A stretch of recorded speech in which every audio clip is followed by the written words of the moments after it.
तुझ्यावर लक्ष ठेवत असतील. हा, तुम्ही आखरी का आहात? तुम्हाला नाही येत नातवांची आठवण? येते ना, खूप येते. असो, हा असो. सुनीता, दर महिन्याला 7 तारीख येतेच. आणि तू असे गोड गोड पाहुणे आम्हाला भेटायला घेऊन येते. म्हणूनच जगतोय बघ आम्ही. नाहीतर केव्हा. हो, गप्प बसा तुम्ही. आधी मीच जाणार आहे. अजिबात नाही. आपलं काय ठरलंय? आधी मी जाणार. आपलं असं काहीच ठरलं नव्हतं. आधी मीच जाणार. माझं वर बोलणं झालंय. हा, माझं मनावर बोलणं झालंय. आधी मी जाणार. आधी मीच जाणार. आजी आजोबा, तुम्ही लहान आहात का? हे पाहुणे काय समजतील तुम्हाला? की हे आजी आजोबांना मांडण करताय. तुला सांगतो सुनीता, कधी भांडण, कधी रुसवा, दिवसभरासाठी विषय मिळतो आणि जगणारा निमित्त. इथे बघून.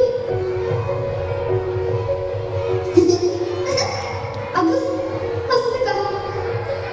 मी लहान असताना माझी आजी सुद्धा माझं कर असंच पुसायची. अगं पोरी, जगात कुठेही जा, बापाची कौतुकाची थाप आणि आईच्या पदराचं माप सारखंच असतं. मला घरच्या आठवण येत नाही. येते ना. पण आता दोनच एकमेकांचं घर झालं बघ. कुठल्या लाकडावर पाखरे येऊन बसावं, तुम्ही आल्यावर. नाही काका, तुम्हीच म्हणतात ना, जुनं आठवायचं नाही आणि मागचंच आठवायचं नाही. अहो, तुला कसं समजेल बाबा? माझा डॅडा बोलतो. तुम्ही कसं पुढे? गरज गणपती आहे ना, त्याच्यासमोर घर आहे आमचं. नाव काय तुझं? आसावरी संदीप पाडळकर.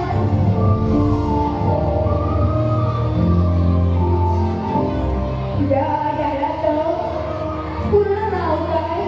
संदीप श्रीकृष्ण पाडळकर.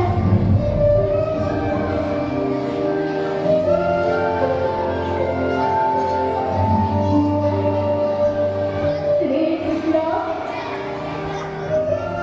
पाडळकर.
तुम्ही मला सोडून इथे का आला?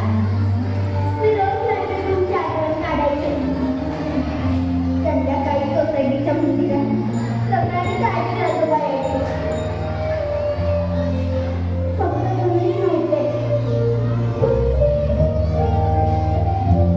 मम्मी घर नाही सोडून सोडून करत होती. ठीक आहे. तुम्ही आता चला माझ्यासोबत. आपण आपल्या घरी जाऊ. नाही का? तू जा आणि आम्हाला इथे भेटायला यायचं. तुम्ही येताय की नाही? नाहीतर मी तिथे थांबते. मला मम्मी तुझी वाट बघत असते. तुझ्याशिवाय काही राहू शकत नाही. तर तुमच्याशिवाय राहू शकतात ना? मी पण त्यांच्याशिवाय राहू शकते.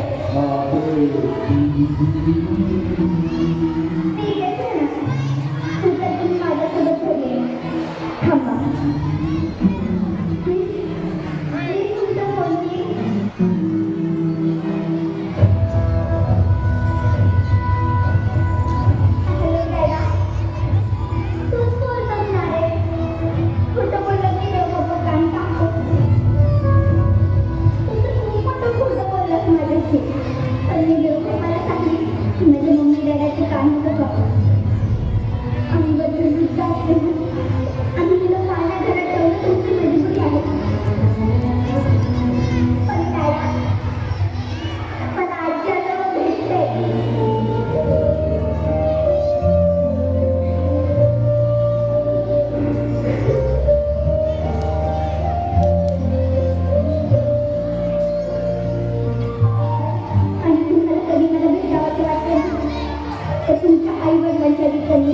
दोघांचा